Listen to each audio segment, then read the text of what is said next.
Hello and welcome to another episode of The Wolves Wood. We have a special new chapter pack today. There is my claim. And with me as always, Cameron Davison. Hello Ryan, how are you?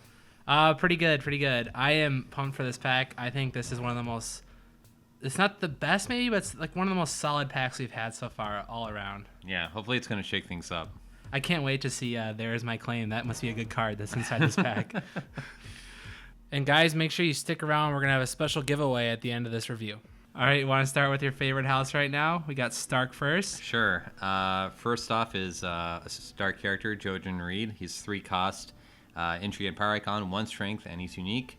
Not loyal and has the House Reed trait and says stealth. And has a reaction after Jojen Reed stands. Reveal the top card of each player's deck. You may either discard each of those cards or have each player draw 1 card. Ryan, what do you think? Stealth is really strong. It's an icon. Stealth on an icon Stark doesn't usually have, which is intrigue. You could get an Arya with the Septa out, but I like his reaction. It always works in your favor. It's rarely going to backfire on you. You always can decide whether to discard the card or not. But the thing that's scaring me is the low strength. But the biggest thing is the 3 cost. That 3 cost slot is bursting with Stark right now. Yeah, and the 3 cost slot is something you generally want to kind of be light on, and you're right about their 3 cost slot being really full, like really full. I mean, they just got Jane, they have Arya, they have Luwin, they have Septa, I'm sure there's one, or they have Summer. Like, there's a lot of 3 cost Star characters now, but he is good. I think the biggest reason why you play him is just for that keyword, though. The reaction is kind of cute. It can be good. You might be able to get 2 uses out of it as well with like Rob standing stuff. But yeah, the low strength, it scares me a little bit too, but as the silver lining, he can become Grey Wind food in a pinch. Yep. So there's that. What do you think? I'm going to give him a 3.5. I think in another house, he'd be better. It's just that the Septa and Luwin are so good. Maybe one's slightly better than the other, but they're good at boosting your other characters and making your other characters better. Even Jane, she helps other characters. So it seems like that 3 cost slot is full of like characters that are helping other characters, where this one's not that. I'm going to stick with 3.5. Yeah, kind of along your lines of thinking there. It's just like he is like, when you look at him, it's like, this is a solid character, and there's no denying that. But when you look at the competition, it's going to be kind of tough to slot in, I think, sometimes. Because of that, I'm going to give him a 3, just because there's times where I don't think he's going to make the cut, but there are times where you are going to want him. And I feel like if someone plays First Snow against you, this is usually one of the last characters you're going to put back out that following turn. So, yeah. Although I will say, the one thing I will say about him, though, is Stark, although sometimes they can specialize in the military force and stuff like that, a lot of the times they shift gears and focus on power challenges and whatnot, and he's going to be a huge help getting those power challenges through and stuff. So, good card. All right, moving on to the Stark's attachment. It's the Wolf King. It's a 2 cost attachment with the title trait. It goes on a Stark character only, and it says attached character gains the King trait and does not kneel when declared as an attacker during a military challenge. What are your initial thoughts on this?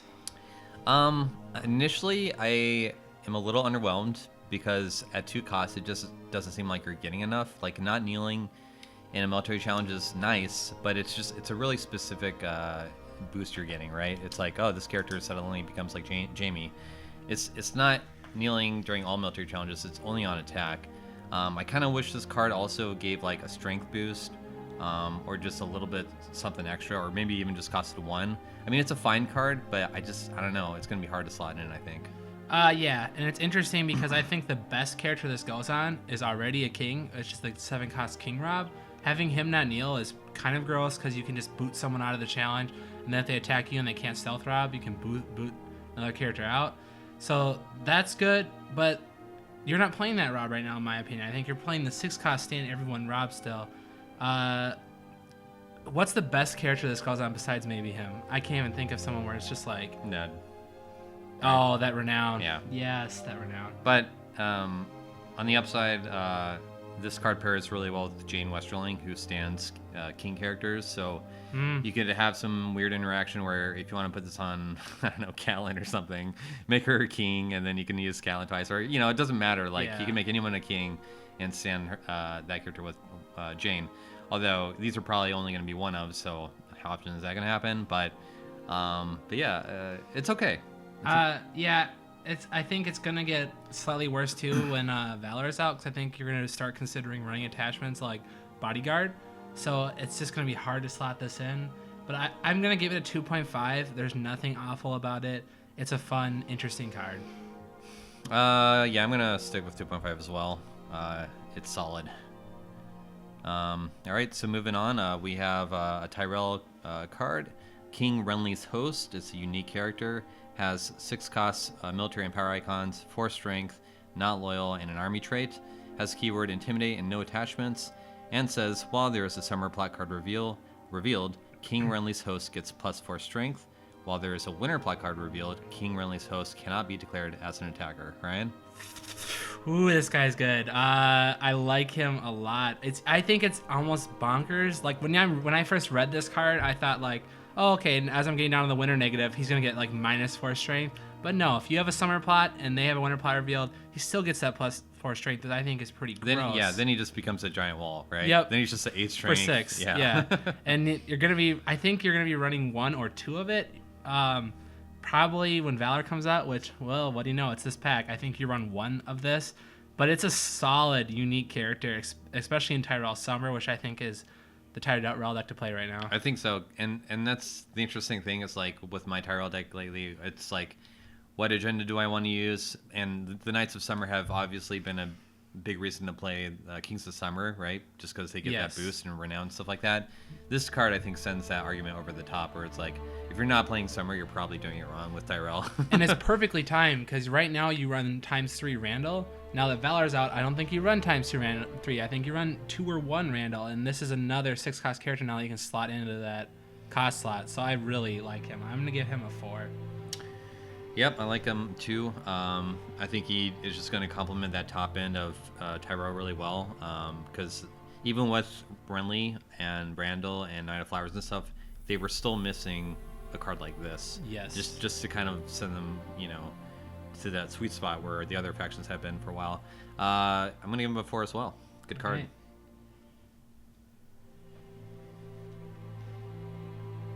Next up, we have Caswell's Keep. It's a 2-cost The Reach traded location. As a reaction, after reveal a plot card, choose a player. Look at the top 2 cards of that player's deck. Place one of those cards in the bottom of the deck and the other on the top. I think this card is interesting. Just a note here, it is a Reach location, so you have that synergy with those armies. I missed that. I think this is, like I said, interesting. If you're behind, you'll probably want to use it on yourself. That way your draw is going to be better for you. Or if you're ahead, you're probably going to want to use it on your opponent so that you're kind of just putting your foot down on them, basically. It's nothing too flashy. It probably is overcosted by 1.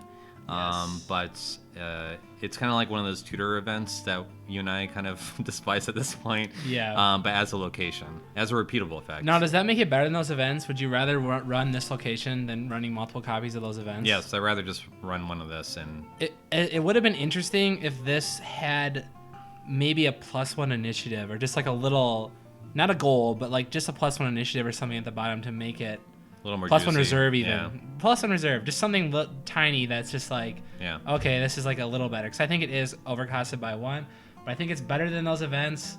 It's like, I want to run Green Dream attachments, but I don't think you can run that attachment, especially since it's terminal. And it's kind of fun to actually have something that's just on the table that guarantees. And do you choose yourself, you think, more, or do you choose your opponent? Well, probably your opponent, because it's just, you're getting knowledge, right, of what's in their deck, and at least one of the cards that is going to be in their hand and stuff like that. Unless you're really hurting for some specific card in your deck, I would say your opponent most of the time. Yeah, I'm gonna give it a 2 though. It's kind of fun. It's a cute card. I think it fits into the old Tyrell, where it's like, yeah, it's a fun card, whatever, it just does something.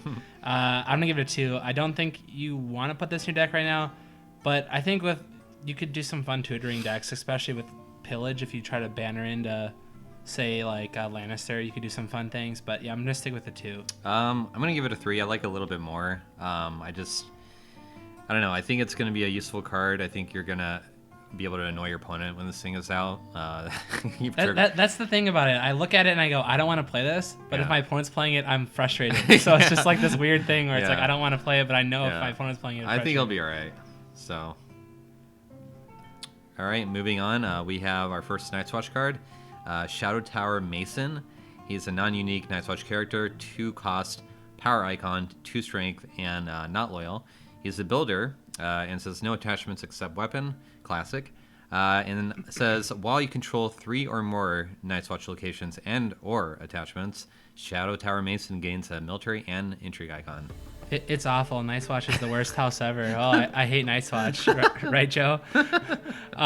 No, this card is really good. It's thematic. It's a builder, another builder character. So maybe Brandon's Gift will be playable someday. But the fact that this could become a Tricon and Night's Watch, I think this would be relatively easily become a Tricon. I think it's a really solid chud for them.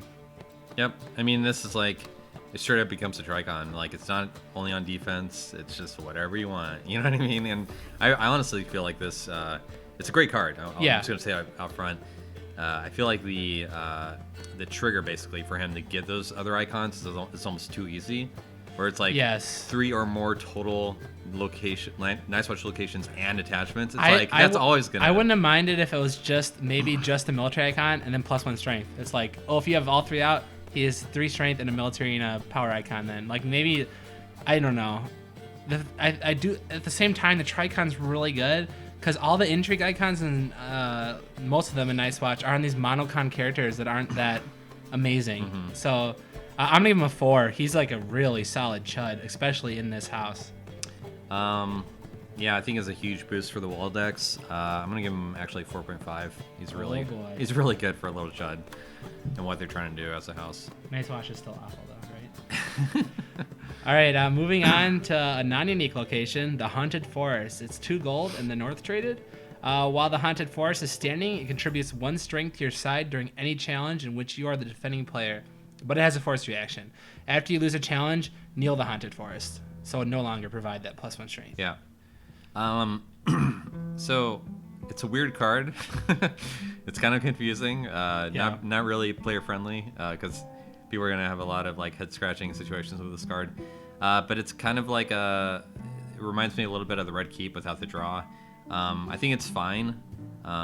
Although the force reaction, I would say it's worth noting that this can trigger on offense or defense. Yes. It will kneel. I don't know. It's good. It's odd because I think 1 would have been too cheap, but 2 seems too pricey for this. Yeah. But like at Worlds, for example, like our friend Mark, he drafted 4 of these, and he had plenty of games where he had 3 or 4 of these out, and it was just like, again, that's a smaller deck size maybe, but it can be. I've seen the potential of it being awfully annoying, where it's like, oh, I have +3 strength. Oh, now what are you gonna do? What challenge are you gonna waste on me? It annoys the crap out of Balon too, right? Because like, you're always gonna have the strength that counts. Oh, yeah. Yep. So. Also to think about. Oh yeah, against Greyjoy, this is pretty solid. Yeah. Also to think about too is this doesn't. You think about running all these locations, but then you think about running Halder, who's another builder. This is one of those locations that he can't kneel to increase strength, but it's increasing strength already, so that's a little silly point. Yeah, I'll give it a 2. It's not good enough for me. Yeah, it's Night's Watch is getting to that point where they need to pick and choose what locations they want to run, what attachments they want to run, stuff like that. I'm right there with you. I'm gonna give it a 2. It's fine. It will do work, but I just I don't know how often it's going to be included. So. It's kind of fun art. It reminds me of the Wolf Dreams art a little bit. Maybe it's the same artist, but... All right. Up next, we have our first Baratheon card, Stannis Baratheon. Oh, boy. He is a 7-cost character, military power icon, 6 strength, unique, of course, loyal, king, and lord traded, and says, during power challenges, each participating non-king character gets -1 strength, and has a reaction... After you win dominance, choose a non-loyal character. That character cannot stand during the standing phase this round. At first, I just kind of struggled to see why this guy was really good. but I get that in a Valor meta, he's got better than the 6-cost Stannis that keeps everyone but 2 characters now. I really don't like how he doesn't have a keyword. I think there's 2 other 7-cost characters in Baratheon that have Renown, and one has Intimidate. I don't think he's quite as good as them, but I think he's a solid 7-cost character. That reaction's pretty good. It's good, but consider there are 2 conditions with that. You have to win dominance, and the character that you want to stand, kneel basically has to be non-loyal. Yeah, non-loyal. So it's that reaction. It's solid. It's gonna be good sometimes, but other times you're not even gonna be able to use it. I really wish he had a keyword. Like, that really bothers me when a 7-cost character.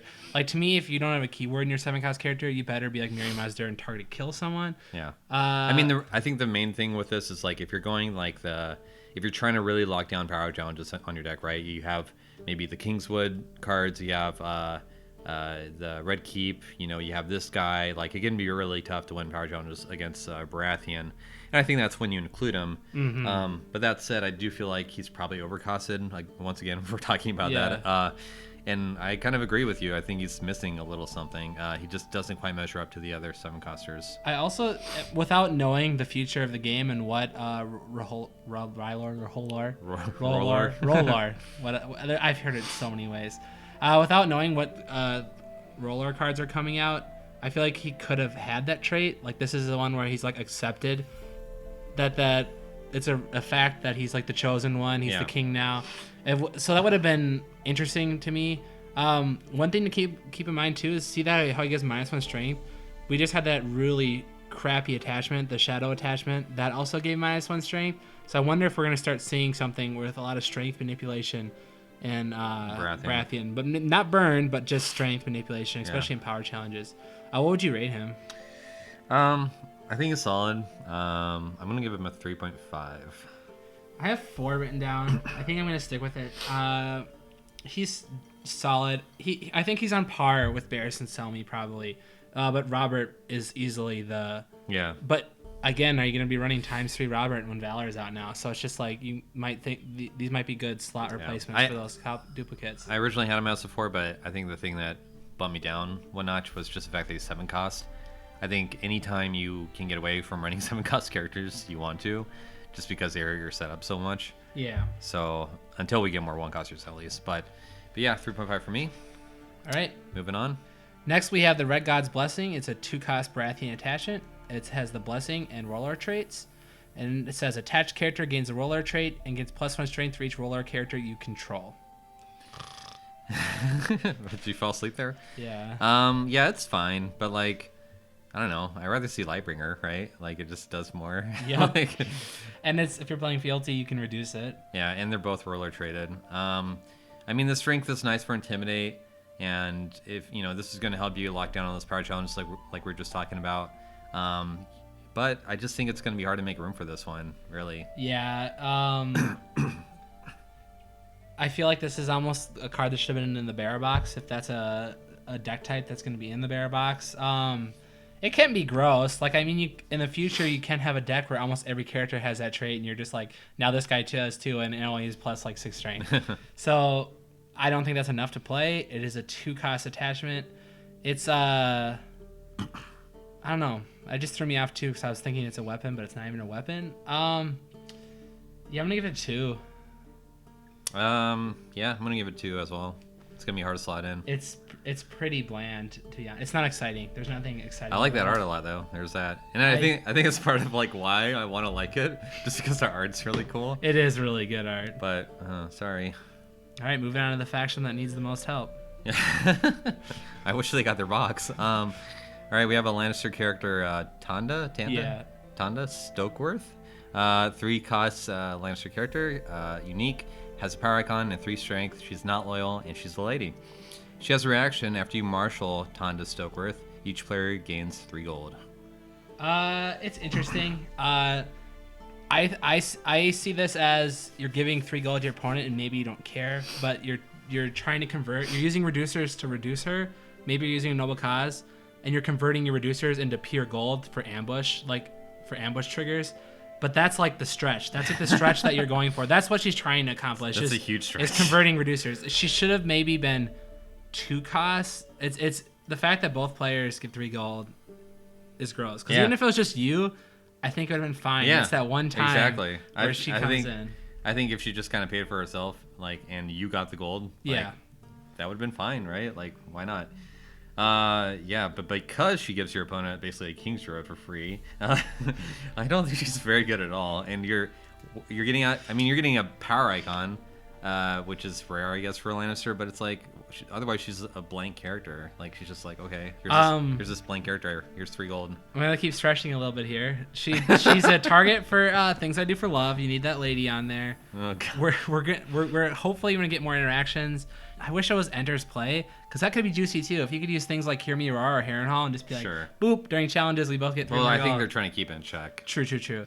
I actually think she's slightly better than Core Joffrey right now, just slightly. No. I think that getting that 3 gold can be interesting. Nope. It's also interesting too, because if you're playing cards like Bran, that's gonna like help your opponent take Bran back. But I think it's kind of a fun interaction that way, because she's basically the head of the family that Bran like marries into and starts like knocking off all the family members until he's in charge.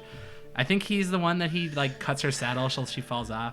But yeah, this card's not great. I had a 2.5 written down. I'm gonna go down. I want to say 2, but I don't think it's even that good. I'm gonna go 1.5. I went down.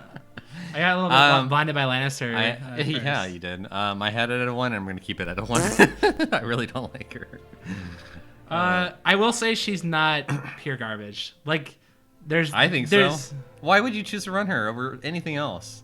What I just said. If you're doing, and someday if you're gonna do a heavy ambush deck, that's her purpose, is to convert your reducing your King's Roads, your reducers into pure gold for ambushing. And that would be good if it was only you getting the gold. But yes, it's not. I know it's a huge drawback.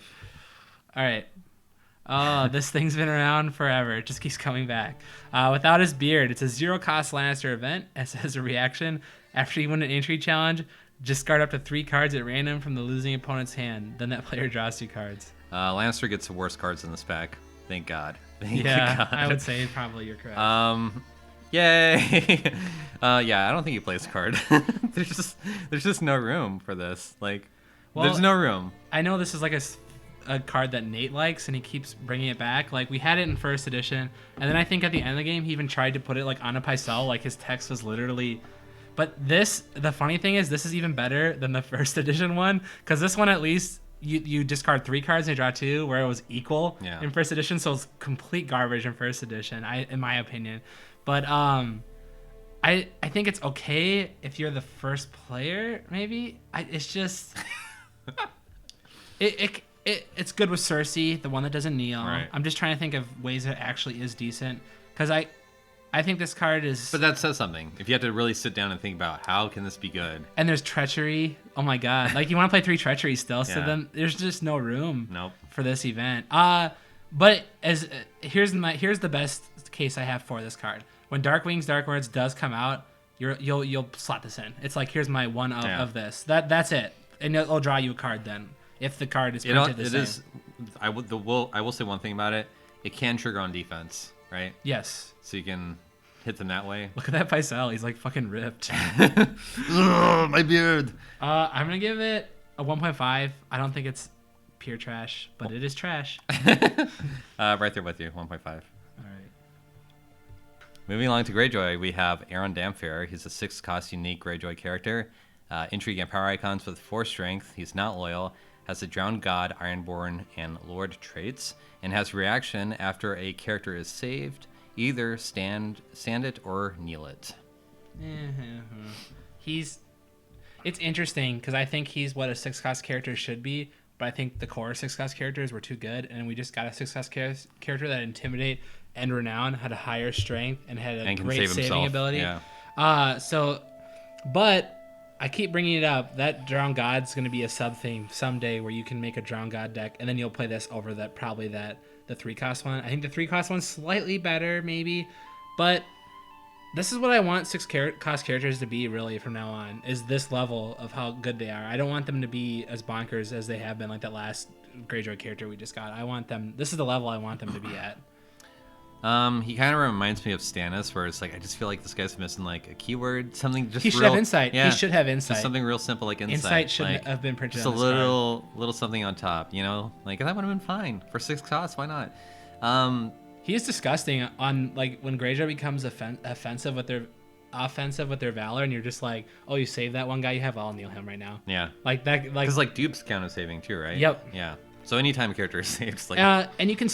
I don't know what situations are going to be. We stand. I guess if someone militaries you, and then you save your character with an Iron Mines or one of your thousands of saves Greyjoy has, and then you can stand that character back up. That's pretty gross. But your opponent's like literally be like do and like walk right into that. Yeah. So that kind of interaction almost reminds me of Rob, where it's like when this guy's on the table, he's gonna kind of your opponent's gonna have to play differently. You know what I mean? Which is that I would say that signals a strong card. Yeah.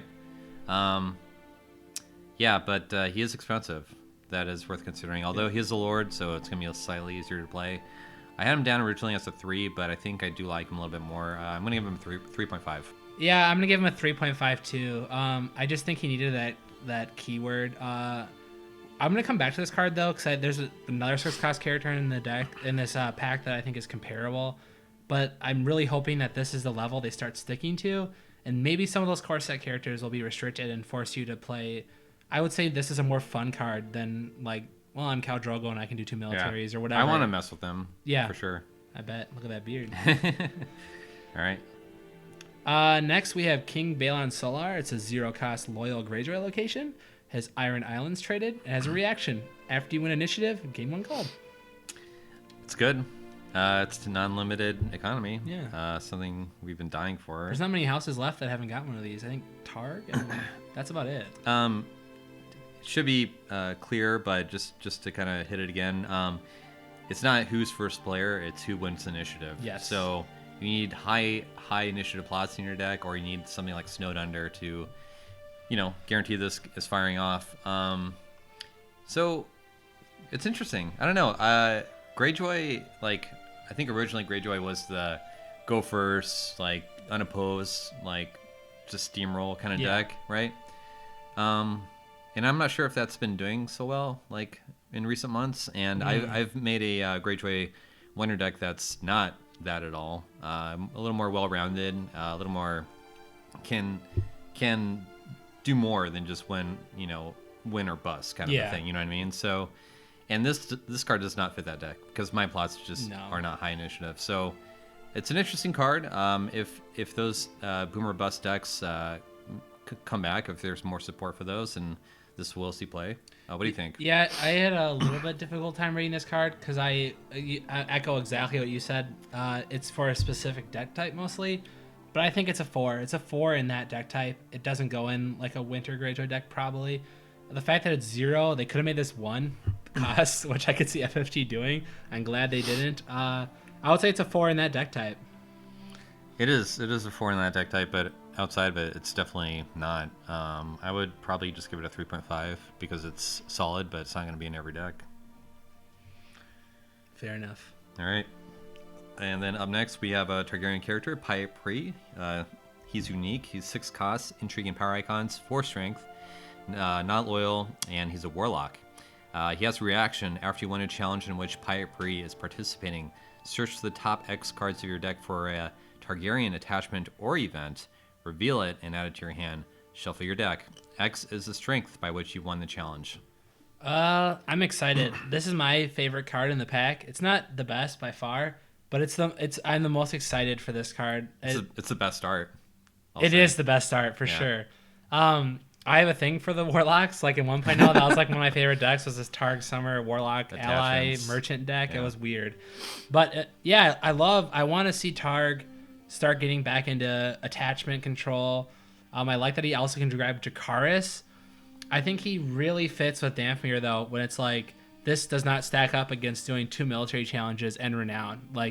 I think he also needed a keyword to compete with those characters, but I think this card's going to be good when you get to that deck type when maybe you are playing Daenerys and her dragons again, and you're literally almost running no Dothraki stuff, and you can start getting... Because I think we're getting to that part of the books where it's like, it's less Dothraki and more, not necessarily on Daenerys' side, but there'll be Targaryen cards like Doxus and stuff, like we'll start getting these support cards for her, like merchants and warlocks and stuff. So this card has got me really excited. I think the ability is solid. It's missing that keyword, just like Emhyr though.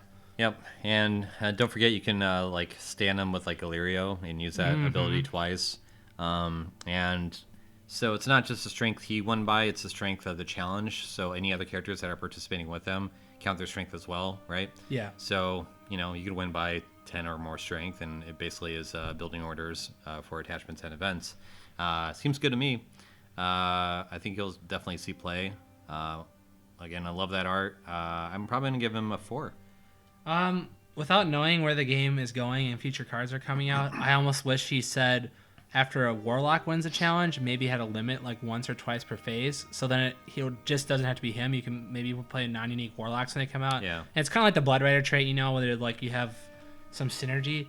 But yeah, I don't like that you're rating him higher than me, but I'm gonna give him a 3.5. But this is the card I'm most happy to see. I'm excited to play him. All right. Next, we have a unique Targaryen location, Vyas Toloror. Let me try that again. Toloro. Vyas Toloro. Vyas Toloro. There we go. It's 1 gold. Essos traded as an interrupt. When a character with 1 or more power is killed, kneel Vyas Toloro to have 1 power from that character to Vyas Toloro up to 2 power instead if that character's strength is 0. I'm glad you have this card. I don't know if this card is good, but I love it. Yeah, it's exciting.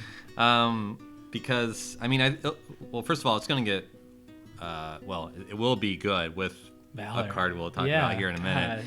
And it's just gonna be a good way of keeping the power on your side of the board and stealing some from your opponent. It's really good with Burn, really good with Plaza. Yep. Just really good just with Jorah any kind of Mormont. kill. Like, Jorah Mormont has 2 power on him. Well, I'll take him to claim. I'll take a power off of him and put him on here. Sure. Yeah. The huge like thing on this card is this.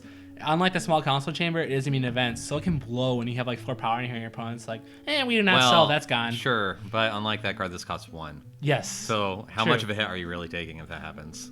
It sucks losing power. That's all I'm gonna say. But you're losing in 1 cost location. True. I like it a lot, but I'm gonna stick with a 3. It's a great one of, especially since Valor's coming out. I'm gonna go with 3.5. I really like it. This is like my jam. This is the kind of stuff I like to see. All right. Up next we have a Martell character, Elia Sand. Finally, she is a 3-cost character with an intrigue icon, 3 strength, not loyal. She's a bastard and a sand snake. Has a reaction after you lose a challenge. Choose a character. Until the end of the phase, that character gains stealth. Limit twice per phase. Really solid. That reaction's really good, especially if you're second player. And especially in Lord of the Crossing, like when you're just like, whatever, the first challenge you lose, that stealth is going to be huge to help you get that 3rd challenge in. It's solid. I would say its biggest negative that keeps it from being like a great card is the intrigue icon. It's like you're usually stealing intrigue icons with Nymeria, so she's not going to be gaining. So she's not gaining anything from it. Sure, but it's just an icon you don't need a mono icon of. I guess. It helps to trigger Tyene. Have the intrigue icon, and at least she's immune to tears. Not that would happen very often, but I think this card is really good. I think she's going to pair up really well with Tyene and the Spear Maidens. Yep. And just is going to make those triggers really easy to hit. If you are playing the Red Viper, there's that too, I guess. It's going to give your opponent a headache, and those triggers are super easy to hit. I love the art as well. I'm going to give this a 4.5. I love this card. I'm going to give it a 4, but I'm going to go on a little Ryan rant here. Okay, so like in the books, her weapon is a lance, and she's into jousting, whereas the art shows like Obara with a whip. So I feel like the art is not even Elia, and I feel like the ability is an Elia because she's not intriguey. She's super headstrong and super aggressive. So that's a military character. This card doesn't fit that character at all to me. I feel like it should have been someone else. I don't know who though, like maybe one of the kids, because then it makes sense, like one of the small children. They're like, but I don't know. I just wish she had a Knight of Flowers type ability more than this, but that's fine. I would give her a 4. She's a good one of, a great one of actually. All right, moving on. We have Burning on the Sand, It's a 0-cost Martell Loyal event. It has a reaction. After you lose an unopposed challenge, set the claim value on the winning opponent's real plot card to 0 until the end of the challenge. It's good. It's not as good as the first edition counterpart, where the challenge would just end, like, period. Like, it's kind of like In the Name of Your King, basically, or it used to be. It was a restricted card because it was so good. Yeah. But this is still really, really good. I've been seeing a lot more 2-claim plots recently with, like, the winter stuff. And Stark is, still a thing, and Winter's Coming is still a thing, and that's going to give him a headache to see this card. They're not going to be able to see it coming either because it costs 0. Yeah. It's a solid card. I would bump it up 3.5 then. Okay. It's a solid card. Yep, I'm gonna agree with you. 3.5. It's gonna be definitely a good card. One you're gonna be happy to see, and one your opponent's gonna hate. So. Yep. Up next, we have Jaqen H'ghar. He is a unique neutral character, 7 cost, military, intrigue, power icons, 5 strength. He's an ally and has 2 reactions. After Jaqen H'ghar enters play, place a Valor Morghulis token on up to 3 different unique characters. If Jaqen H'ghar leaves play, discard those tokens from play. His second reaction is, after you win a challenge in which Jaqen H'ghar is attacking alone, choose and kill a character with a Valor Morghulis token. It's like a mini Mary Mazdur that everyone can have. He's a Tricon, which is great. He's an ally traded, which right now I don't think is that bad. But once Sir Eris Oakheart comes out, like, Martell is just gonna rip this card up. It's a really strong ability. I'd say the biggest drawback is your opponent might not even have marshaled their best characters yet when you're putting this out. Like, they could have underwhelming characters out. Someone could play a Valor, and then it just kind of undoes his ability. He's solid. Yeah, I think the biggest... Expensive. Yeah, that's the biggest thing against him, is that he's pricey, and he's just an ally, so it's like... I don't know, man. Like, Sirio is hard to afford sometimes, and he's 5 costs. This guy's going to be even that much harder. He's good. Like you said, he's similar to Muri. He's probably not as good, but he does have more icons, so he has more avenues in which he can do that ability. There's situations where he can be terrifying. Yeah. I think he could probably see play right now in Targaryen because of their burn, or Baratheon because of their kneel. Just kind of kneel out whatever is a threat and go to town with Jaqen. That's kind of what jumped out to me. Of course, Lannister can afford anything, so they don't have to think about it. And yeah, the art's really cool. It's kind of I will say this card, for a special reason, is it's a little. It's very Nedley. I like the ability, the trigger. It's a special moment for me, though, personally, to see this card being made. I do like the art a lot, too. I love how you can see, like, Rorge and Biter in the background, and you see he's missing his nose. I'm really hoping, now that we're seeing them, this is a little tease that we're going to get the Brave Companions eventually. But I would give this card a 3.5. He's pricey, and he has a very negative trait that's going to get more negative as time goes on. Yeah. The stock of Dissension went up like a tick from this card. Yeah. I think it's going to be kind of hard to include, hard to afford, but he is going to be a huge threat when he is on the table. I'm going to go with the 3. All right. All right. Next, we have Isle of Ravens. It's a 1-cost Old Town location. It has an action: kneel Isles of Ravens to choose a card in any player's discard pile, shuffle it into its owner's deck. I'm just gonna say straight out that I don't like these kind of cards. They're just, to me, this is like blah, and like it doesn't do enough for me to put in my decks. But I can see what it's trying to do. I can see that Targaryen's gonna like it. I get the idea. For me personally, this is a card that I would play. You would play? I would not play. Oh, would not play. Yeah. Yeah, it's not that great at all. I think, like, the art is really boring too. Like, I don't know. It's just like I look at the whole card. It's all like the same color. I don't want to read it. It's all like tan and just. It's not bad art. It's just like it's just underwhelming. I think cards like this need a little thing. Like, again, I already brought this up, but like this could have had a reserve boost. Yeah. This should have had something.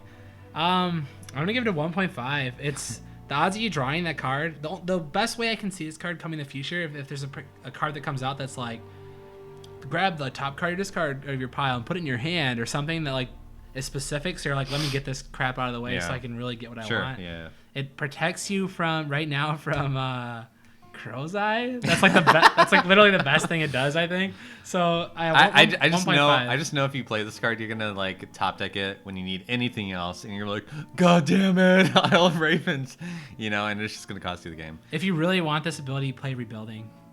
I guess. But don't play Rebuilding. But so it's like but exactly. don't do that either. I'm gonna give this card a 1. Ooh. I'm going down to 1. Ouch. I'm gonna give it a 1.5. I'm not gonna be Right. quite that harsh, but. Okay, up next is Neutral Attachment, King Beyond the Wall. It's unique. 2 cost, has the title trait, and says Wildling character only. Attached character gains the King trait, and says while attached character is attacking, a player with a higher power total than you, raise a claim on your revealed plot card by 1.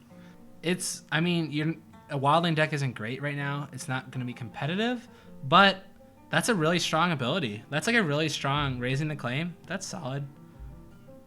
But you can't build a Wildling deck right now. At least not a competitive It's one. solid, but it's also conditional. It's not going to raise a claim always, and it's Yeah. only on it's only when you're attacking. It's only on a Wildling character. It is 2 costs. I could see like just a little strength boost or something, just a little to spice this thing up. It's almost like this should have been in the Lannister box with all those other cards. You're just like, yeah, I can't play that right now, but someday. Yeah, it feels like one of those. I think it's fine. It's like you said, it's for a Wildling deck. I'm gonna give it a 2.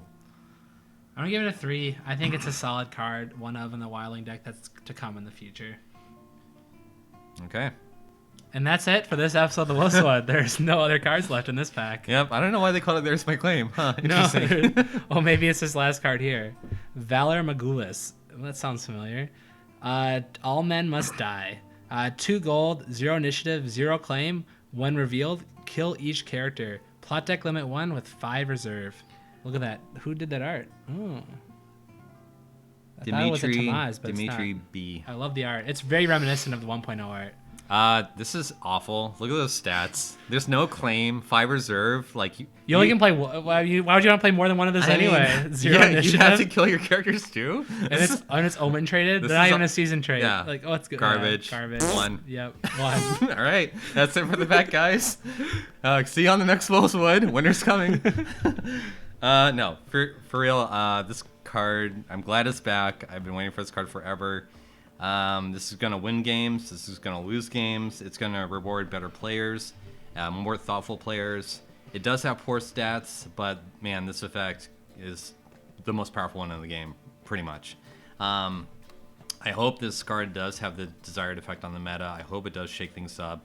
I think factions like Greyjoy, Targaryen, and Stark are gonna like this a lot. Of course, Lannister too, because they like everything. Yeah, Salty. how much? A little bit. What can you not say about this thing? This thing is. I'm glad it's here finally. It actually allows some decks to actually have comebacks. You said all the positives. I'm gonna get into some of the negatives with this card though. I think its gold stat, just at the goal, is too low. If you want a game where you're playing bigger characters, you can't have the stats be the same as first edition. You can't have this be 2 gold. It need to be 3 or 4 well, gold. I think that was intentional though, right? Because in first edition, this was pretty much everywhere, and I think they want this to be in a lot of decks, but not most decks, right? Or not all decks. So I think that was intentional to make it a little bit more of a risky play, or a little bit more of a decision-making point. Ooh, do I want to include Valor? Mm-hmm. I mean, again, as I hit on before, this is going to reward thoughtful players. Maybe hold on to that King's Road for your Valor that you're planning on doing in a turn or 2. It's be more gonna careful. make things less. Let me just draw and play cards. It's gonna be you're gonna think about what you're putting out more and not holding things back. Yeah. Which also makes Lannister better because then you can pluck those things out of their hand and then Valor when their hand's empty. But another negative I had with it too is the first thing, maybe it's my playing style, but when I see this, like warning bells ring, and I'm just like, I'm gonna abuse this and use this in Greyjoy. I'm gonna abuse this in Jumping Lions. I'm gonna use it offensively to just crush my opponent more than that comes to mind to me first with this card in 2.0 than it does. Let me try to come back into this game. That's my worry with it. But I think Greyjoy is just like can literally just play this and be like, well, I lose this one guy. Like there could be situations where it's just devastating. Yeah. And they still get that unopposed. They still get those unopposed challenges. they can still trigger the unopposed, like things like the Great Kraken, and still get power from these unopposed challenges. Get renown, because a lot of their characters have renown. Even Theon can get a power for unopposed. So it's scary and Greyjoy. There's a couple kind of counters to this, though, right? Yes. Versus Riddle, you can copy That'll be fun. the Valor. Yes. Like even if you don't have to. If you have Valor in your deck, you don't have to play Valor to match their Valor and hopefully wipe everything out. You can play versus Riddle, and if you happen to guess wrong, well, you're fine, right? You have a 5/6/1. Yes. The other thing is March to the Wall. You can have Valor go off and then march whatever's left if they're trying to offensively Valor you like that. There are things you can do against if your opponent is trying to mess with you like that to hopefully counter the Valor a little bit, which I like. I feel like there should be cards that interact with this. It's not just a all-in-one answer to everything. So, do you think it should have been more gold though, from first edition to second edition? How much more expensive characters are? I mean, if it was up to me, I probably would have made it 3 gold, but 3 gold at least, yeah. But it's fine. The reserve is a little. It's not brutal, but I think the reserve could have been 6 too. It's just like you need to survive that turn. I get that you're playing Valor to like try to come back in the game, but you need to survive that turn where you have zero claim, because you can't reveal this and be like, I marshal nothing. That can be really bad for you if you just don't. And you gotta be careful too if your opponent's playing like a winter deck and you're like, oh, I have 1 gold like on this thing. Yeah, that can be scary. It's great. I'm gonna just give it a 3.5 right now. I could be wrong. I think it could easily be a 4, but I'm gonna give it a 3.5. It's a really good plot. It's exciting. It's gonna shake up the game. I'm gonna give it 4.5 because I know how powerful it's gonna be. I know it's not perfect. I know it's not as good as the 1.0 edition, but I know how powerful it is, and it's gonna just end games basically. What houses do you think benefit the most from this? I think Greyjoy is number 1. Yeah, Greyjoy is number 1. I mean, if you're playing the Arbor and Tyrell, I guess that could be a cute little interaction. Yeah. Greyjoys. I think.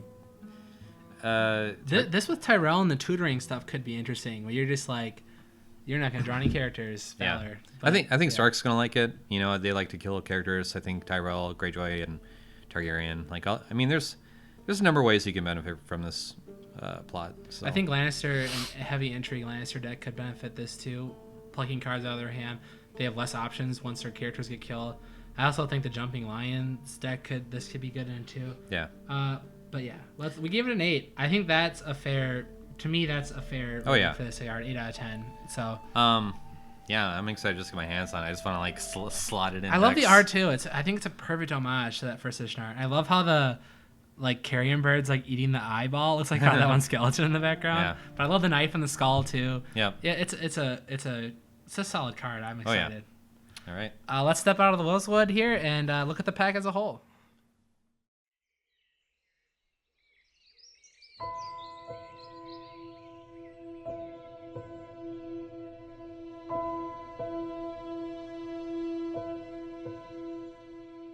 Well, that was a pretty exciting pack, but I would say some houses got the short stick here. Oh yeah, a certain house in particular.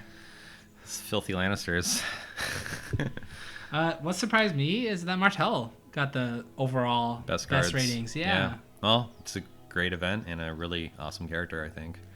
I would say everyone got decent cards except for Lannister. I'm kind of glad to see Stark on the bottom though too, because I feel like even if they're not the best house out of all of our ratings every time, they always get like, oh, these are 2 solid cards I'm gonna play. Whereas like you probably might not play that key attachment. Maybe you don't have room for Jojen. Yeah, that's interesting. I agree. I thought Tyrell was gonna be higher after just looking at it, like looking at those 2 cards. I'm like, oh, that army's really good. I think the location brought the rating down a bit, but. And Targ's kind of crawling up there. Targ is usually towards the bottom in our ratings, but. They had a pretty rough first cycle.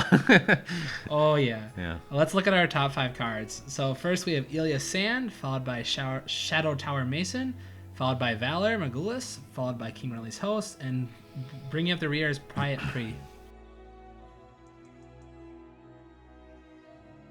All right, and on the bottom we have Isle of Ravens, Tonda Stokeworth, Without His Beard, Red God's Blessing, and Haunted Forest. Yep. I didn't think Isle of Ravens was gonna be the worst card, but after like looking at the whole thing, it's like I think it's worse than those Lannister cards, to be honest. Like, I think I would play those Lannister cards if you had the gun in my head. I would play them before. And I often do. So let's set Valor aside right now. Do any of these cards shake up the meta besides Valor? You think? Like, is there any cards in here that are gonna like make people go bonkers? Aside from Valor, I think the Shadow Tower guy is definitely gonna be a pain in the butt. He makes the wall really good. Yeah, I think the army for Tyrell is gonna round out that faction nicely. You know, it'll probably make them. I'm not sure about tier 1, but at least 1.5, I would say. Aeron is interesting. He can be really nasty. I love how he came with the Valor and the same pack. It's just nice. Yep. The tar cards are super solid, but I'm not sure if they are really going to shake things up dramatically. I'm not looking forward to facing that Tyrell army. I feel like that Tyrell army can be a pain in the butt, where it's just like, oh, that's nice. You won initiative again, and you're going first. Yeah. I mean, as long as there's a summer plot out, it's going to be good. Even if there's a winter plot card out. Revealed. Yeah, I really wish that -4 strength was on the winter. But, that will be it for There's My Claim. We have a few special videos coming up. We have 2 new series that are coming up, and we also have your new series, Dreadfort, that just premiered. Yep, the Dreadfort. I hope you guys like that. I'm trying something a little different with it. What was the first card you went for? Olenna's Cunning. I thought that was an interesting card to kind of dissect, and yeah, expect more on the way. And let me know what you guys think of it. Yeah, the other day when I was hard at work, I was building a Tyrell deck on Thrones DB, and after watching your video, I'm like, this card is really good and it's super easy to trigger. Yeah. But there's a link for that video down below. Please check it out. We also had a new Brandon's Gift episode where he's playing what's it called? Not You Murdered Children. You Murdered Children. So he's trying to make that card playable. I think it's pretty comedic. I loved it.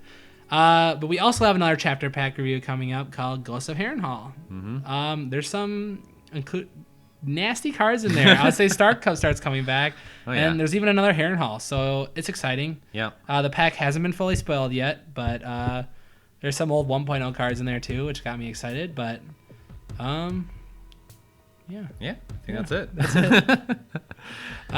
Thanks for joining us, guys, again in the Wolveswood, and remember, Winter's coming. Hey guys, we got something special here for you. Got a product here to review. It's a granite house card provided by Citadel Quartermasters. Now, Michael is from our meta. He makes like amazing products. Like the detail is amazing. I love his wood tokens. But my favorite thing that he makes is these granite house cards. And he gave us one to review, and we're gonna have a giveaway here at the end of this review. And I gotta say that he gave us probably my favorite one. It's the Baratheon one. But let's get into the wrapping right now. Look at this presentation. It comes wrapped in like a parchment paper with the seal of the hand, like a real seal of the hand with wax stamped on. Like, to me, that's what puts you above and beyond. So that's like already an A right there for presentation. This is something I would not expect if I got this in the mail, so it'd be pretty exciting to receive your product this way. Well, let's get into the nitty gritty. Let's open this baby up. So opens pretty easy.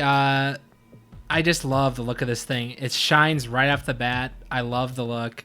It has this texture to it too that I did not really expect. I guess I kind of thought it being flat, but I love how the gold is above the granite, and even the granite has this nice bumpy texture. I like how it is not smooth. It just feels aged and worn, which I think really fits the Song of Ice and Fire series. But it's like a gold foil. There's 2 horns here. There's a crown. I also love too how it has the Ours is the Fury. It has all the house models for all the different houses. Like Greyjoy, they have We Do Not Sow, Stark Winter's Coming, etc. And there's a wide variety. My personal favorite is the Baratheon one, followed probably by Greyjoy, and I'm a Lannister fan. I love the Lannister. I love the fiery tongue in Lannister. Night's Watch is also pretty good. I think they have a really sweet quote on there, the Sword in the Darkness. But these are $40 each. It's a little pricey. I think you're getting your money's worth with these, though. Especially, I love how there's a cork back, too. So it really makes turning these on playmats really easy, whereas when it's just the granite, it doesn't really turn as smoothly when you nail your faction card. But these are also, Michael told me these are sealed with polyurethane, and it protects the foil so it can stand up to use. I feel like that might be overkill, but I mean, how often do you beat up your faction cards? But I guess if you're playing fealty, maybe you're kneeling that thing every turn. But yeah, there's a link in the description for you guys to check these out. We're gonna have a giveaway of this Baratheon card. It's pretty hefty, so we're gonna keep it inside of Canada and the United States, so North America. But all you have to do is comment below, and I'll be a subscriber, and in your comment you have to say your favorite neutral companion of cost 3 or less. So thanks for watching, guys, and we have 2 more series coming up. They're new series. Everyone's been asking for Tim, the Melee World Champion. He's gonna have his own series, and we also maybe have another series coming up, which is gonna be based around deck building with Mark from our local meta. So I hope you guys are excited as I am to see those, and don't forget, winter's coming.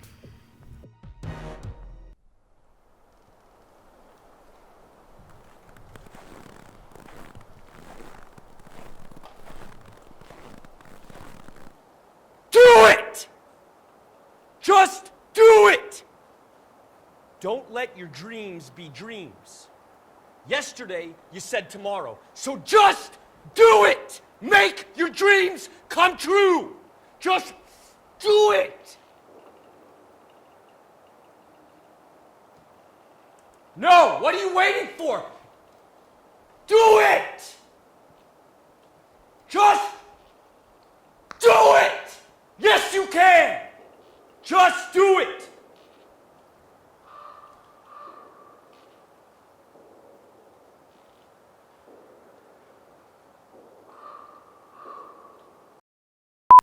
That's gonna be it for without it. Without his beard? Yeah, without his beard. That should have been the title. I don't know why they didn't make the pack that. That'd be really funny. I still don't get why they don't match them up. It's weird. Yeah. It's like, oh, I need that. There's my claim. Oh, it's not in there's my claim. Oops.